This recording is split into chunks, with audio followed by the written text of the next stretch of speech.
다른 사람보다 앞서서 일을 진행하거나 솔선수범하는 사람을 향하여 본이 되는 사람이라고 말을 합니다. 각자의 분야에서 혁혁한 공을 세운 사람들은 그 분야에서 본이 되는 사람입니다. 그래서 본이 되는 사람의 발자취를 따라가며 그의 업적을 기리며 때로는 흉내를 내기도 합니다. 앞선 사람의 행위가 있기에 그 뒤를 따라가는 사람이 있게 되는 것이고, 오고 오는 사람들을 통하여 본으로 보인 그 업적을 누릴 수가 있는 것입니다.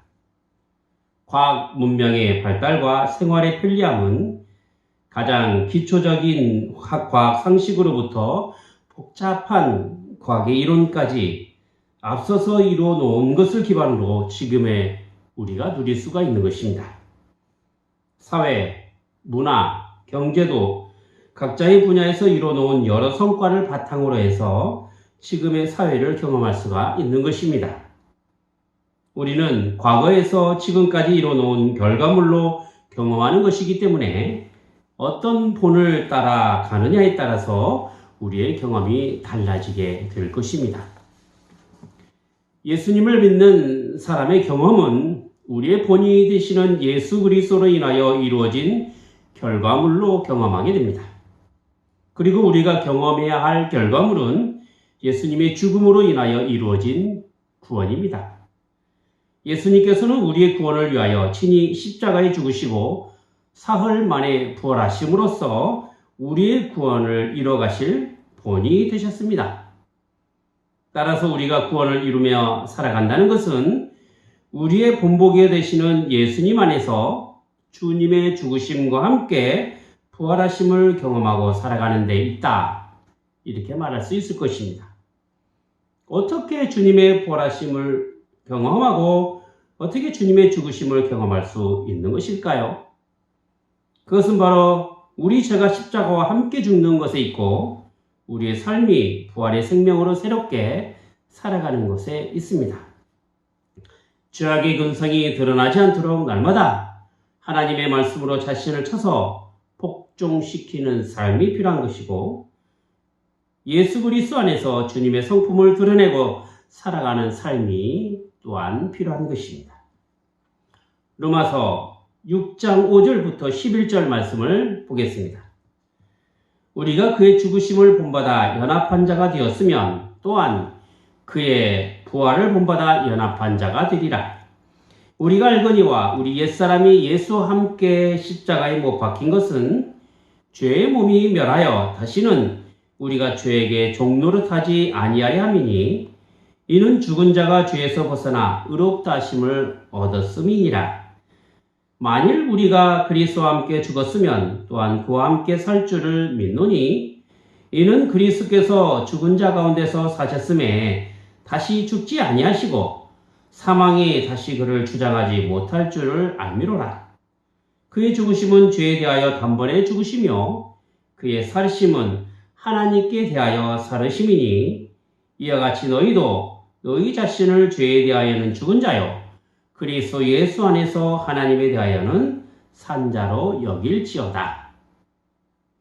우리의 본이 되시는 예수 그리스도 안에서 우리의 삶이란 뭐냐? 바로 이렇게 죄에서 죽고 다시 사심 가운데 살아가는 것에 있다는 것이죠. 오늘 말씀은 우리의 본이 되시는 예수님께서 우리를 위하여 어떤 일을 행하셨는지, 그리고 예수님의 행하심에 따른 실제적인 효력을 누가 얻게 되었는지를 이야기하고 있습니다. 특별히 오늘의 말씀은 하나님의 구원이 칼뱅의 5대 교리 가운데 있는 재앙 속죄와 관련된 내용으로 되어 있어서 신학적 용어와 함께 오늘 말씀을 배우는 시간을 갖도록 하겠습니다. 먼저 18절과 19절 말씀을 보도록 하겠습니다. 그리스도께서도 한 번 죄를 위하여 죽으사 의인으로서 불의한 자를 대신하였으니 이는 우리를 하나님 앞으로 인도하려 하심이라. 육체로는 죽임을 당하시고 영으로는 살리심을 받으셨으니 저가 또한 영으로 옥에 있는 영들에게 전파하시니라. 예수님의 십자가는 인간의 죄를 없애주시기 위한 십자가였습니다. 인간의 죄를 없애주시기 위하여 하나님께서 택하신 방법은 인간의 죄를 대신할 제물로서 예수님께서 십자가에 달려 죽으신 것에 있습니다. 어떻게 한 사람의 죽음이 여러 사람의 죽음을 대신할 수 있습니까? 그리고 한 사람의 죽음이 어떻게 여러 사람을 살릴 수 있는 것입니까? 우리는 뉴스를 통하여 사건, 사고를 접할 때 한 사람이 값진 희생으로 여러 사람의 목숨을 살린 기사를 보게 됩니다. 전쟁터에서 여러 전우를 살리고 대신 장렬하게 산화한 소중한 죽음에 대하여 배우게 됩니다. 자기의 목숨을 아끼지 않고 희생한다는 것은 정말로 소중하고 귀한 일임에는 틀림이 없습니다. 하지만 이러한 희생은 지역과 장소와 사건으로 이루어지며 유한한 인간의 수명을 영원한 생명으로 바꿀 수 없는 희생이 바꿀 수 있는 희생이 될 수는 없습니다. 죄로 인하여 죽을 수밖에 없는 인간을 대신하여 죽음으로써 살리는 분은 역사상 예수님밖에 없습니다. 그리고 이 모든 일이 가능하게 된 것은 하나님의 구원에 있어서 의인으로서 불의한 사람을 대신하여 죽은 십자가로 이루어지게 되는 것입니다. 18절 말씀에 무엇이라고 하였습니까? 의인으로서 불의한 자를 대신하였다 라는 것입니다. 즉 의인이 되시는 예수님께서 불의한 인간의 죄를 대신하여 죽으셨다라는 것이죠. 우리가 오해하지 말 것은 예수님의 죽음이 단지 한 인간으로서 희생이 아니라는 점에 있습니다. 빌립보서 2장 6절부터 8절 말씀까지를 보겠습니다. 그는 근본 하나님의 본체시나 하나님과 동등됨을 취할 것으로 여기지 아니하시고 오히려 자기를 비워 종의 형체를 가져 사람들과 같이 되셨고 사람의 모양으로 나타나셨음에 자기를 낮추시고 죽기까지 복종하셨으니 곧 십자가에 죽으심이라 했습니다. 예수님께서는 근본적으로 보면 하나님이십니다. 권위와 능력과 모든 영광을 받으시는 하나님이십니다. 그러므로 인간처럼 죄가 있거나 어디 흠이나 연약함이 없는 전지전능하신 분이십니다. 그런데 그런 하나님께서 인간의 모습으로 이 땅에 오신 것은 성육신의 사건이 되는 것이고 이 땅에서 이루고자 하신 일이 바로 십자가의 죽음이 되는 것입니다. 불의한 자를 대신하여 죽으신 사건이 바로 십자가이기 때문에 십자가는 의로우신 하나님께서 친히 인간으로 오셔서 불의한 사람의 죄를 해결하신 일이 되는 것입니다. 그리고 십자가를 통하여 하나님과 막혔던 죄의 답을 얻으시고 이제는 담대하게 하나님께로 나아갈 수 있도록 하신 것입니다. 결국 우리는 예수님의 십자가를 통하여 하나님께로 나아갈 수 있는 길이 열리게 된 것이고 예수님께서는 우리를 하나님께로 인도하시기 위하여 십자가의 죽음을 당하신 것입니다. 따라서 십자가는 억울하게 죽은 어떤 의로운 사람의 시대적 희생으로 해석되는 것이 아니고 로마 정부에 맞서 싸운 정의로운 죽음으로 이해되는 것도 아닙니다. 역사학자는 그렇게 말할 수 있을지는 모르겠지만 교회 다니는 사람들은 예수님의 십자가가 우리의 죄를 용서하시고 우리의 죄를 없애주시기 위한 죽음이라는 사실을 믿음으로 받아야만 하는 사건이 바로 예수님의 십자가 사건이 되는 것이죠. 그렇다면 예수님의 십자가 사건이 세상의 모든 불의한 사람을 위한 일이라고 한다고 할 때 인간의 모든 죄를 없애주시기 위한 하나님의 일하심이라고 말할 수 있을까요? 네, 맞습니다. 하나님께서는 이 세상을 향한 구원의 계획을 예수님의 십자가를 통해서 이루게 하신 것입니다. 그러므로 하나님의 구원에 신분이나 직업이나 성별의 문제나 나이나 지적 능력 때문에 제외될 수도 없고 제가 돼서는 더더욱 안 됩니다. 하나님의 구원은 이방인이나 자유인이나 헬라인이나 유대인이나 차별이 없는 구원이 됩니다. 고린도전서 1장 24절에 보면 오직 부르심을 입은 자들에게는 유대인이나 헬라인이나 그리스도는 하나님의 능력이요 하나님의 지혜니라 말씀하고 있습니다. 차별이 없는 부르심은 모든 인간을 구원의 문제 앞에서는 똑같게 하셨고 높고 낮음에 따라 구분하지 않았습니다. 이것은 전적인 하나님의 은혜요 우리를 사랑하신 하나님의 사랑으로 이루어진 일이 되는 것입니다. 더구나 우리의 죄가 없어지게 된 것은 오직 예수님의 십자가를 통하여 단번에 이루어진 일인 것입니다. 그것도 우리의 모든 죄가 깨끗하게 씻겨지는 사건이 된 것이죠. 구약의 제사는 짐승을 잡아 죽임으로 그 피를 흘림으로써 죄가 용서받는 일회성이었기 때문에 매번 죄를 지을 때마다 제사를 드려야 할 일이 발생할 때마다 매번의 희생의 제물이 필요했고 매번의 죽음을 위하여 짐승을 필요로 했단 말이지요. 하지만 예수님의 십자가는 구약의 모든 제사를 온전하게 이루신 단번에 제사가 되셨고 모든 희생제물의 완성이 되신 것입니다. 히브리서 9장 28절에 보면 그리스도도 많은 사람의 죄를 담당하시려고 단번에 들이신 바 되셨고 구원에 이르게 하기 위하여 죄와 상관없이 자기를 바르는 자들에게 두 번째 나타나시니라 하셨습니다. 많은 사람의 죄를 없애주시기 위한 예수님의 십자가는 단번에 이루어진 사건이요 우리를 구원하시기 위한 온전한 희생이 되는 것입니다. 물론 예수님의 십자가는 죽음으로 끝나는 것이 아닙니다. 비록 몸으로는 십자가에서 죽었지만 영은 살아나셨습니다. 사도신경에 십자가에 못 박혀 죽으시고 장사한 지 사흘 만에 죽은 자 가운데서 다시 살아나 산자와 죽은 자를 심판하러 오시리라 이렇게 한 걸 볼 때 육체의 죽음은 분명하지만 영으로는 다시 살아나신 것입니다. 사도신경 원문에 보면 십자가에 못 박혀 죽으시고 장사하고 그 다음에 지옥에 내려가시고가 들어가 있습니다. 영어에 보면 He descended into hell이라고 적혀 있습니다.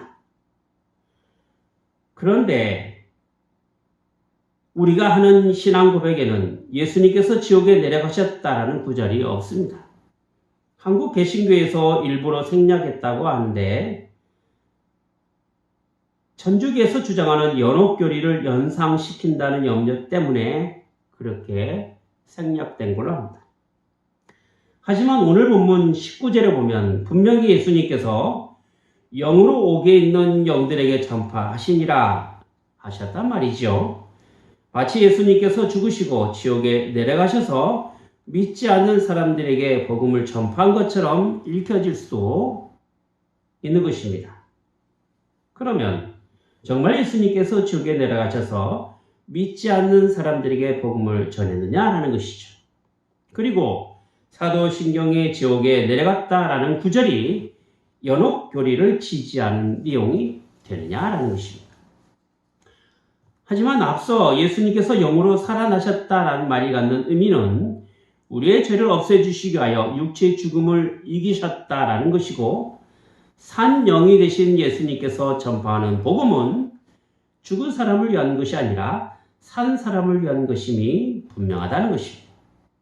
따라서 19절의 말씀은 예수님께서 죽은 사람이 있는 지옥에 가셔서 살아있을 때 믿지 않는 사람에게 다시 복음을 전해서 회개할 기회를 제공한다라는 구절로는 사실 적절하지가 않다라는 것입니다. 오히려 새로운 생명을 얻어 구원받은 사람들의 승리를 위한 선포를 저 믿지 않는 사람들에게 분명하게 전하도록 하는 것에 있다라고 해석할 수 있는 것입니다. 예수님의 지옥 강화는 실제로 지옥에 가서 복음을 전했다기보다는 하나님의 복음을 믿지 않고 순종하지 않는 사람들을 향한 일종의 경고다라고 말할 수 있을 것입니다. 베드로는 흩어져 나그네와 같은 인생을 살아가는 성도들에게 복음에 따른 하나님의 구원이 복음에 불순종하여 죽을 인생이 아니라 비록 적은 수가 될지라도 순종함으로 복음을 믿고 따르는 사람들을 위한 것임을 분명하게 확인시켜 주고 있는 것입니다. 그리고 이런 제한적인 속죄, 즉 하나님의 구원이 믿고 순종하는 사람들을 위한 것임을 말씀하기 위하여 노아의 방주 사건을 예로 들고 있는 것을 우리가 볼 수가 있습니다. 20절 말씀입니다. 그들은 전에 노아의 방주 예비할 동안 하나님이 오래 참고 기다리실 때 순종치 아니하던 자들이라. 방주에서 물로 말미암아 구원을 얻은 자가 몇 명뿐이니 겨우 8명이라.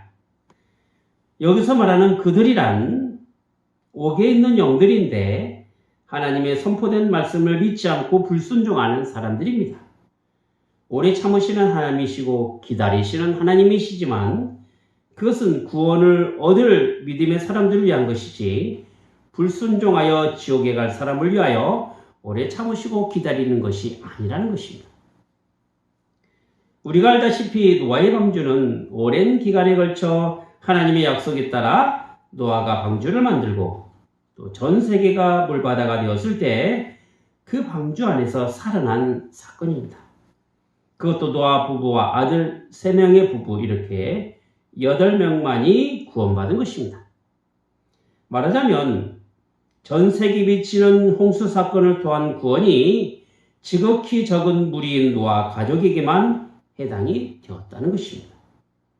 이러보건대 복음의 선포는 믿는 사람이든 믿지 않는 사람이든 모든 사람에게 전하는 내용이지만 하나님의 구원은 제한적일 수밖에 없는 것은 믿음으로 순종하는 사람에게 그 구원이 해당되기 때문에 그렇습니다.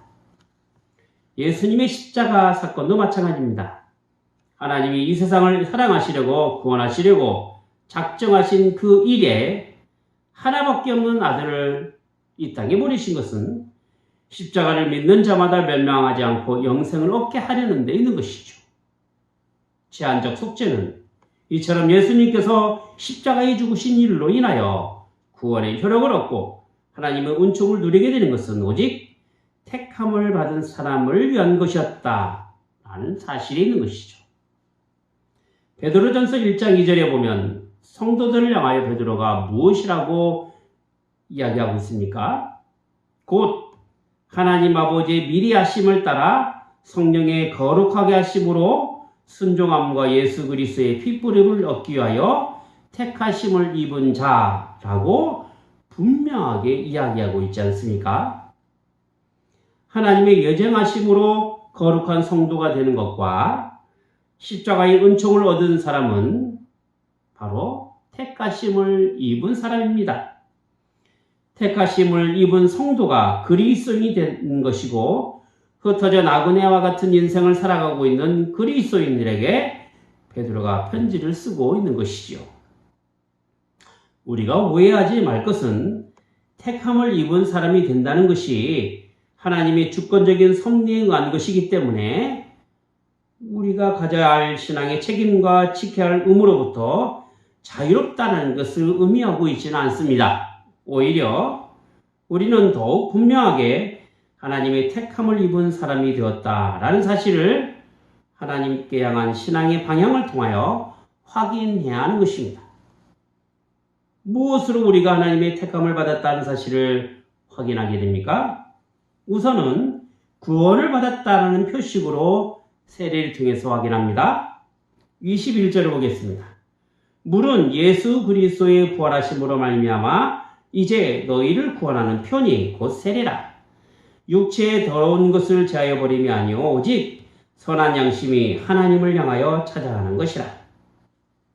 성경은 세례에 대하여 구약의 사건 2가지를 예로 들고 있는데 하나는 노아의 방주 사건이요 다른 하나는 모세와 함께 이스라엘이 건넜던 홍해 사건입니다. 둘 다 하나님의 약속에 따라 순종함으로 물에서 구원을 얻는 것을 세례로 표현하고 있는 것인데 그래서 오늘날 믿음으로 구원을 받았다라는 사실을 우리가 베푸는 물세례로 하게 된 것입니다. 물세례는 자신이 구원받았다라는 사실을 증명하는 표가 되는 것이기 때문에 함부로 해서도 안 되고 아무에게나 하는 것도 아닙니다. 오직 믿음으로 고백하고 구원에 확신 있는 사람에게만 물세례를 주는 것이죠. 사실 세례란 하나님의 약속이 신실하다는 언약을 기초로 하게 됩니다. 이 말은 구약의 중요한 구원 사건이 물로 나타난 일이었고 하나님께서는 물을 통하여 구원을 이루어 주셨기 때문에 물세례란 하나님의 구원 약속이 믿음으로 세례를 받는 사람에게도 똑같이 이루어지게 된다는 것을 확인할 수 있는 표시가 되기도 하는 것입니다.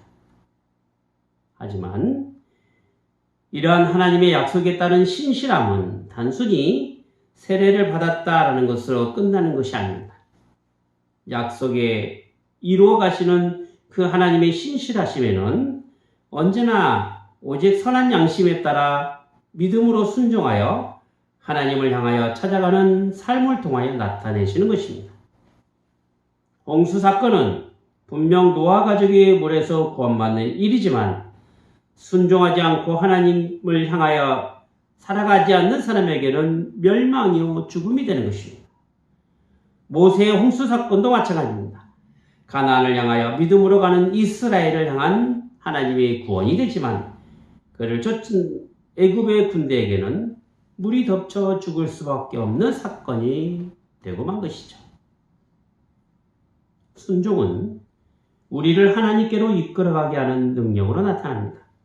결국 순종하는 사람들을 통하여 하나님의 나라를 이뤄가게 되고 결국 완성될 하나님 나라에서 왕노릇하며 살아가게 되는 것입니다. 믿음으로 산다는 것은 주님을 따르는 삶입니다. 그리고 주님의 인격으로 살아가는 삶입니다.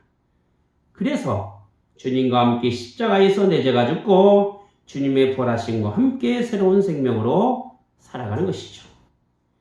예수님께서 이 땅에 오심과 십자가의 죽으심과 부활하심은 온통 주님을 믿고 따르는 성도들을 위한 일이셨고 그 일에 십자가로 희생하셨으며 부활의 첫 열매로 나타내셨던 것입니다.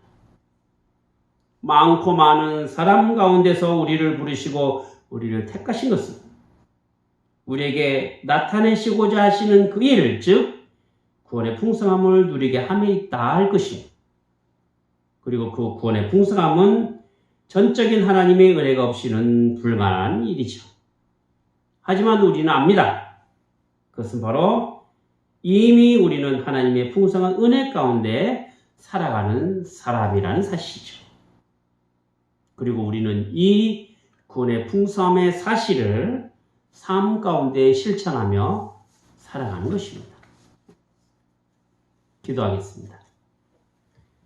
거룩하신 하나님 아버지, 하나님의 부르심에 따라 믿음으로 반응하여 하나님의 구원을 경험하는 성도들의 삶에 말씀으로 찾아오셔서 큰 은혜를 누릴 수 있도록 하여 주심을 감사를 드리옵나이다.